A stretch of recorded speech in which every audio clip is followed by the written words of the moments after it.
everyone. My name is Mandira. Welcome to Agla Sem, and today we are going to be studying Class 6, Chapter 9, which is the last chapter of the book and the second chapter of the last unit, Livelihood. So as I told you, it is a two-part unit. In the earlier chapter, we discussed about rural livelihoods, and in this one, we're going to, discuss about urban livelihoods. So I'm sure that, you're going to find this a bit more relatable if you're living in a city. So, इसमें they are telling you about how people earn their livelihood. How, as I told you, livelihood क्या होता है? Occupation, जिससे कि you can earn a bit of money and survive and afford food, afford rent, afford a house, all these kinds of things. So here we are going to talk about what are the different kinds of occupations that people practice in cities. Okay, so let's get started with it. First heading हम करते हैं, which is that of working on the street.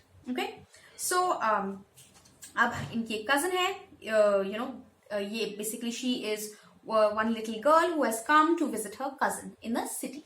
Okay, and now जैसे जैसे हम chapter आगे बढ़ेगा, I will keep explaining to you the context that she is seeing the city. ठीक है, कि क्या क्या हो रहा है cities में, क्या क्या लोग कर रहे हैं, और उसी के थ्रू हम चैप्टर की explanation करेंगे. Okay, so she says that I've been here only a few times. It's very big. Once I come around, my sister took me around. तो उसने क्या क्या देखा? Firstly, सुबह सुबह वो गए बाहर, तो उन्होंने देखा vegetable vendor was busy arranging tomatoes, carrots, cucumbers. जरूर आपके घर के भी आसपास कोई ना कोई ऐसा एक आपकी मम्मी का फेवरेट ठेले वाला होगा जिनसे वो भैया से सब्जी खरीदती होंगी, राइट? सो टमेटोज, क्यूकम्बर्स, जितनी भी आपकी सब्जी है वो आपको एक ठेले पे मिल जाती है वेंडर के through. Okay, so next to the stall was very lovely colourful एक स्टॉल था जहाँ पे फ्लावर्स मिल रहे थे. सो घर के पास, again this is a very relatable chapter. अपने घर से बाहर निकलोगे and if you go to जो भी आपका नियरेस्ट मार्केट है, आप वहां तक जाओगे and you will see all these people there only. तो एक फ्लावर्स वाला भी होता है जनरली, जिनके पास बुकेज मिल रहे होते हैं, या रोजेस वगैरह सारा, एक फूल वाले भी होते हैं डेफिनेटली. कभी कभी भगवान जी को चढ़ाने की माला भी मिल रही होती है. All those kinds of things. ठीक है, so we bought a red rose and a yellow rose. Okay, so on the pavement opposite, I saw a person selling newspapers along a small crowd of people. Again, I mean, I can literally imagine this in my head. जैसे जैसे वो बोल रही हैं कि मेरे घर के आसपास कौन न्यूज़पेपर वाला है, आपको भी जरूर पता होगा. वो बहुत सारे न्यूज़पेपर बिछा के उसमें the Hindu is the one that I read. Then there is the the Economic Express, or Bharat Times and Times of India, and so and so and so. बहुत सारे वो newspapers एक लाइन लगा के बैठे होते हैं. You can purchase the newspaper there. ठीक है. So buses आ रही हैं, they are whizzing past, and auto rickshaws आ रहे हैं, ऑटो वाले भी होते हैं. School children, they are going in the school buses, है ना. Nearby under a tree, a cobbler and taking his tools and materials, जो एक small box में cobbler भी है वहां पे. ठीक है, तो next to him road side barber हैं, जिनके पास लोग बाल कटवाने आ रहे हैं, सुबह सुबह शेव बनवाने आ रहे हैं. Again, you can imagine कि आपके घर के आसपास ये जरूर होगा if you are living in a city like Delhi especially. बहुत populated है वैसे तो. I think definitely you can find something relatable here. The little way down the road, a woman was pushing along a cart with plastic bottles, boxes of hairpins, clips, जो थोड़े हमारे clips और plastic bottles, plastic की चीजें जो एक ready वाले बेचते हैं उसके लिए. And we come to a place where rickshaws were standing in a row waiting for the customers. जरूर, there is a rickshaw stand where you can get a rickshaw, जहाँ से आपको कुछ small distance में travel करना हो, so you can go there. यहाँ पे बच्चू मांझी की बात हुई है. Bachchu Manjhi is a cycle rickshaw puller. तो वो बताते हैं कि वो अपने विलेज से यहाँ पर आए हैं बिकॉज वहां पर उनके पास कोई लैंड नहीं है, जो हमने लास्ट चैप्टर में डिस्कस किया था. लैंडलेस जो लोग होते हैं वो या तो गवर्नमेंट एम्प्लॉयड स्कीम्स में रह सकते हैं, वरना वो माइग्रेशन करते हैं सिटीज में to find work. So Bachchu Manjhi is one of those people who has come to the cities to find work. ठीक है, so after I reached the city, I bought an old cycle rickshaw and I paid for it in its installments. तो उन्होंने loan हल्का सा लेके और उसकी instalment पे कर दी रिक्शा की चलाते चलाते.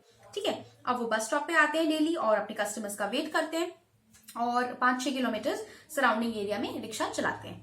ठीक है, so each customer gives me 5 से 5. This is actually a pretty old book. I think कि हमने अब तो 2020 है 2021 sorry.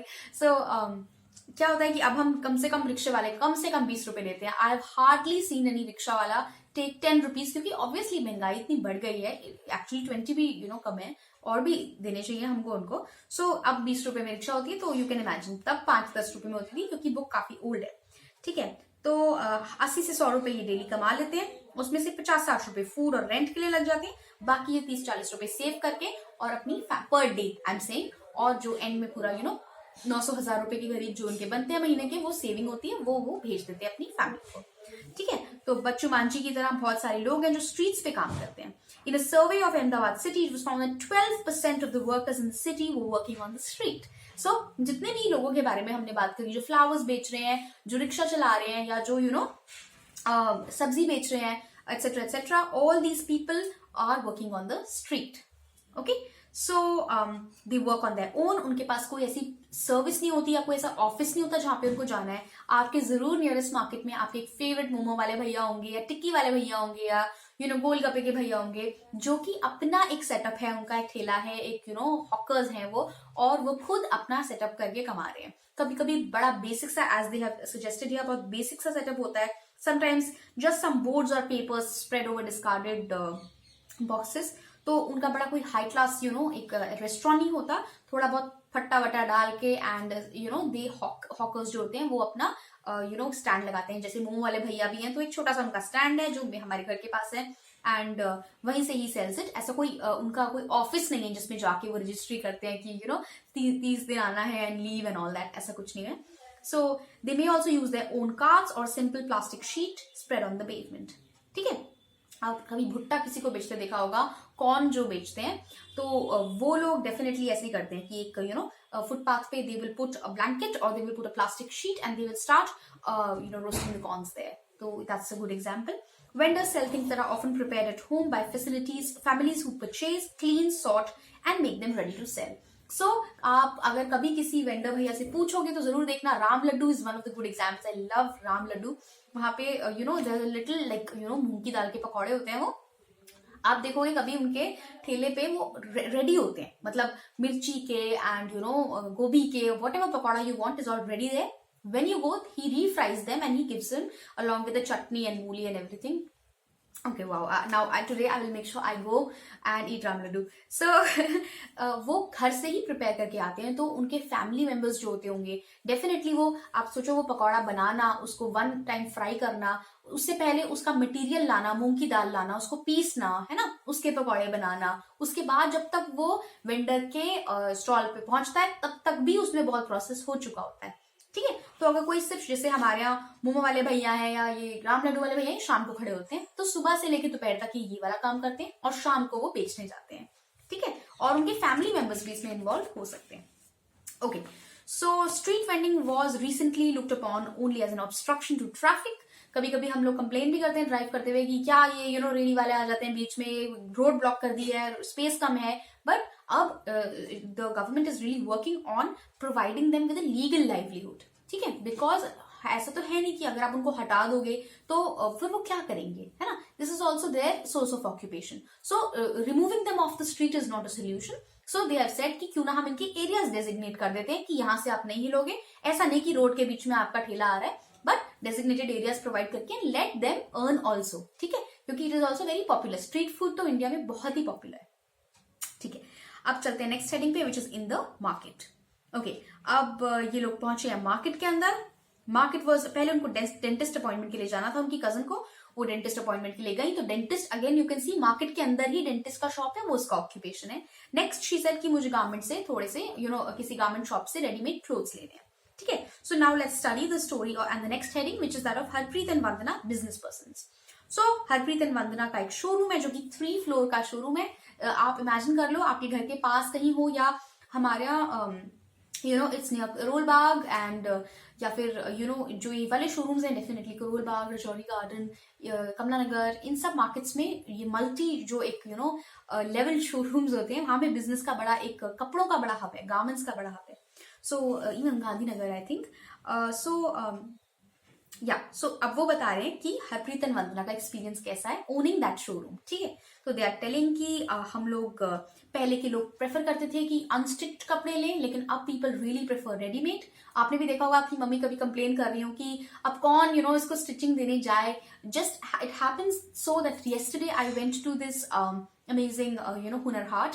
There was an amazing festival in Delhi and I went there, and there was lots of unstitched clothes there. But because I'm a lazy person and I really didn't want to go through the hassle of going to the tailor and getting them stitched, I actually did not buy much from there because वहाँ पर unstitched clothes का ज़्यादा वो था. So as you can see, अब मेरी खुद की preference भी ready-made clothes हैं, because लो and पहन लो, you don't have to put effort into it. Okay, so similarly they are explaining that हमारा ready-made clothes का showroom है, और कभी कभी हमारा मटेरियल गुड़गांव से भी आता है, नोएडा से भी आता है. ठीक है. सो वो कह रहे हैं कि इसको शोरूम को मेंटेन करना इज नॉट इजी. हमें एडवर्टाइज करना पड़ता है न्यूज़पेपर में, सिनेमा थिएटर्स में, टेलीविजन में. ठीक है. जो हम बिल्डिंग में जहाँ पे अभी हमारा शोरूम है वो रेंटेड है, पर हम प्लान कर रहे हैं कि इसको खरीद लेंगे जल्दी से. सो शी सेड दैट वो इतना अच्छे से कमा लेते हैं, that's really good that they are able to afford a car and they have booked a flat in the apartment complex. And why this has happened? This has happened because उन्होंने जो showroom खोला उसके आसपास बहुत सारे residential complexes हैं. ठीक है. तो वो रेजिडेंशियल कॉम्प्लेक्स होने की वजह से people come there and shop there. So because a lot of people are living in that area, that's why their business is booming, and that's why they are able to afford a car, they are able to afford all sorts of things. ठीक है. तो अब उन्होंने flat भी book कर लिया है. So that's great. So again ये लोग भी they are not employed by anybody. इनमें और हॉकर्स में कॉमन फैक्टर यही है कि इनका खुद का अपना काम है. ठीक है. They are not employed by anybody else. But as you can see कि इनकी सिचुएशन में बहुत फर्क है, इनकी वेजेस में बहुत फर्क है. अगर एक हॉकर है या एक फूल बेचने वाला है, एक वेजिटेबल वेंडर है, उसको एक घर खरीदने में और एक कार खरीदने में जितना बहुत ज्यादा टाइम लगेगा, because his earnings are much lower than the earnings of Harpreet and Vandana, because they own a big business. ठीक है. So the similarities is both of them work as their own head. उनका खुद का काम है, इंडिपेंडेंट काम है, किसी के लिए काम नहीं कर रहे. But the difference is that जो हमने पहले के एग्जाम्पल्स पढ़े, they earn less and these people are earning more. Okay. So अब चलते हैं नेक्स्ट हेडिंग पर, in the factory workshop area. So अब तक हमने पढ़ा कि अपने लिए काम करना मतलब अपना ही खुद का बिजनेस होना. नाउ लेट्स स्टडी कि सर्विस, जिसको हम कहते हैं सर्विस, जो ओरिएंटेड हमारे ऑक्यूपेशंस होते हैं, वर्किंग फॉर समवन एल्स. ठीक है. सो फर्स्ट एग्जांपल हम करेंगे फैक्ट्री का. यहाँ पे निर्मला की बात हो रही है, who is working in a garment factory. And यहाँ पर हमारी जो ऑथर है उनको एक जरी का कपड़ा खरीदना था, तो शी सेड कि चलो लेट्स मीट निर्मला एंड जो गारमेंट फैक्ट्री में काम करती है उनसे जरी का काम करवा लेंगे. तो वहां पर वो उनकी फैक्ट्री विजिट करने गए और उन्होंने उनसे पूछा व्हाट इज गोइंग ऑन, कैसे काम करते हो, etcetera etcetera. some groups had people, बहुत सारे आप वहां पे वो जो गए हैं. अब सबसे पहले उनके कम्यूट की स्टोरी हम पढ़ते हैं. तो कैसे गए ये लोग? बस से गए. बस में बहुत क्राउडेड था, बहुत स्क्वॉश्ड, एकदम एकदम चिपक चिपक के जाना पड़ रहा था और लोग उतरने का नाम ही नहीं ले रहे थे.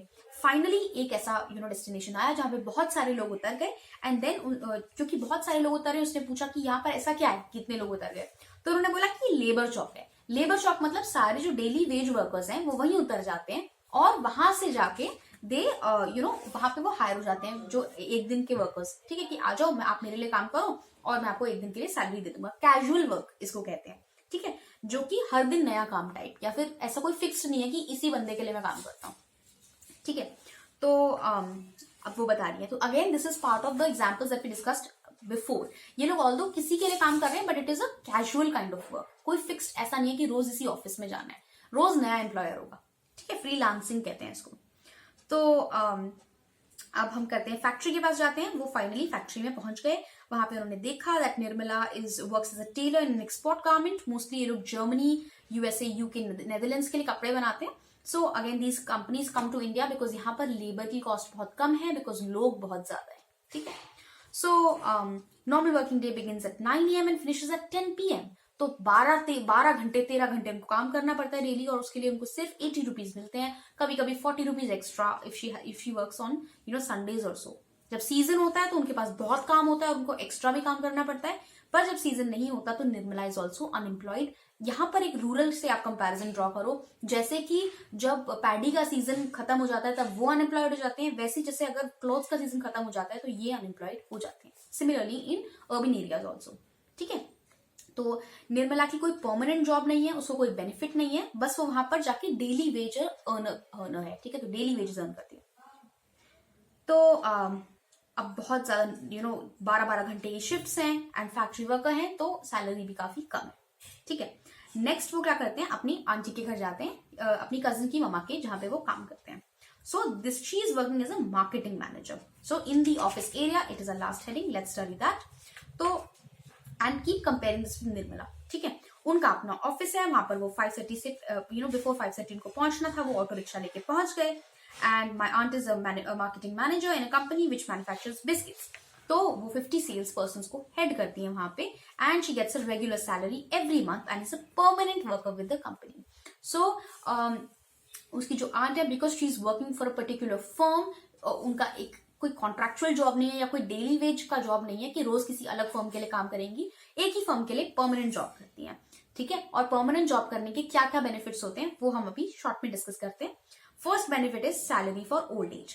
पीएफ आपने कभी अपने पेरेंट्स को बोलते सुना होगा, प्रोविडेंट फंड, यानी कि जो उनकी part of her salary and जो उनकी एम्प्लॉयर उनको दे रहा है उसका मिला के पार्ट एक रखा जाता है, which can be used, which can be withdrawn at the end of her service. जब वो she will be old and she will stop working when she will retire, तब उनको वो फंड्स मिल जाएंगे. वो फंड्स काफी ज्यादा होते हैं, मिनिमम आई थिंक 2-3 लाख तो डेफिनेटली होते हैं, और उससे ज्यादा भी किसी का प्रोविडेंट फंड हो सकता है. ठीक है, तो वो आपको लास्ट में सेविंग्स अपनी मिल जाएंगी, और उसके सहारे you can live a good life in your old age. ठीक है, नेक्स्ट इज हॉलीडेज. एलटीसी भी कहते हैं इसको, leave and travel concession. Okay, so ये वो होता है कि उनको एक थोड़ा सा छोटा सा ग्रांट मिलता है कि आप घूमने जाने के लिए, रिक्रिएशन के लिए, ट्रैवल के लिए आप ये वाला मनी स्पेंड कर सकते हो. मेडिकल फैसिलिटी मिलती है, company page for her medical expenses. कभी कभी कंपनीज आपके पेरेंट्स, जैसे अगर आपकी किसी कंपनी में काम करते हैं तो आपकी पूरी फैमिली का मेडिकल इंश्योरेंस भी कवर कर देते हैं. ठीक है, तो अगर कोई किसी को कोई someone fall sick, you can go to the hospital and use that insurance money. Okay, so now you can see कि जो फैक्ट्री वर्कर निर्मला है, who is working at a daily wage, उनको ऐसे कोई बेनिफिट्स नहीं है, वर्सेस जो उनकी आंटी हैं वो एक परमानेंट ऑफिस में काम करती हैं, तो उनको ये सारे बेनिफिट्स मिल रहे हैं. ठीक है, और उनकी जॉब सिक्योरिटी भी है. निर्मला को अगर वर्किंग कंडीशन से प्रॉब्लम है, वो कंप्लेन करती है तो उनको अगले दिन भगा देंगे कि आप जाओ, if you don't want to work here. But अगर ये करती है कंप्लेन तो उनकी सुनी जाएगी और उनकी एक जॉब की सिक्योरिटी है. ठीक है, तो at the end of the day they got into their aunt's car and it had been so much fun. तो उसने देखा कि different kinds of कैसे हमने occupations देखे. एक बार हल्का सा रिकैप कर देती हूँ. सबसे पहले हमने स्ट्रीट वाले वर्कर्स देखे कि मोमोज वाले भैया हैं, राम लड्डू जैसे मैं आपको बता रही थी, और वेजिटेबल वेंडर्स, इन सबको देखा जो अपना काम कर रहे हैं पर इतना नहीं कमा रहे, इंक्लूडिंग रिक्शा पुलर्स. ठीक है, उसके बाद आपने ये देखा कि Harpreet and Vandana, although they are not working for anybody else, but they own their own showroom business, तो वो अच्छे खासे कमा रहे हैं. They have bought a flat and a car. ठीक है, नेक्स्ट हमने देखा फैक्ट्री वर्कर्स जो दूसरे लोगों के लिए काम कर रहे हैं लेकिन अगेन इतना नहीं कमा रहे. They are earning less, like Nirmala who was working in the factory at a daily wage and she couldn't even complain about the long hours. 12-12 घंटे फैक्ट्री में काम करना पड़ रहा है, फिर भी वो कंप्लेन नहीं कर सकती और उनको वो मिनिमम वेज ही मिलेगी. ठीक है, and then finally we learn about Sudha जो है उनकी आंटी, और she works in marketing manager. वो एक मार्केटिंग कंपनी में काम करती हैं जहाँ पे उनकी परमानेंट जॉब है, जहाँ पे उनको हॉलीडेज, सेविंग्स, मेडिकल सबका बेनिफिट है, और उनको कोई जॉब से ऐसे अगले दिन बिना विदाउट एनी रीजन या ऐसे कोई कंप्लेन करेंगे तो नहीं निकाल सकता. ठीक है, so these are the different kinds of jobs and occupations and livelihoods people practice in an urban setting. So आप भी जरूर इस चैप्टर को अच्छे से पढ़ना and let me know if you have any kind of comments और questions. आप बताओ आपके पेरेंट्स कौन से अर्न करते हैं, if you know anyone who works in a different kind of setting. So yeah, so I hope you understood this chapter, this unit and class 6 as a whole. If you have any kind of questions relating to the syllabus, feel free to comment them down and do subscribe to the channel. Thank you for listening to me.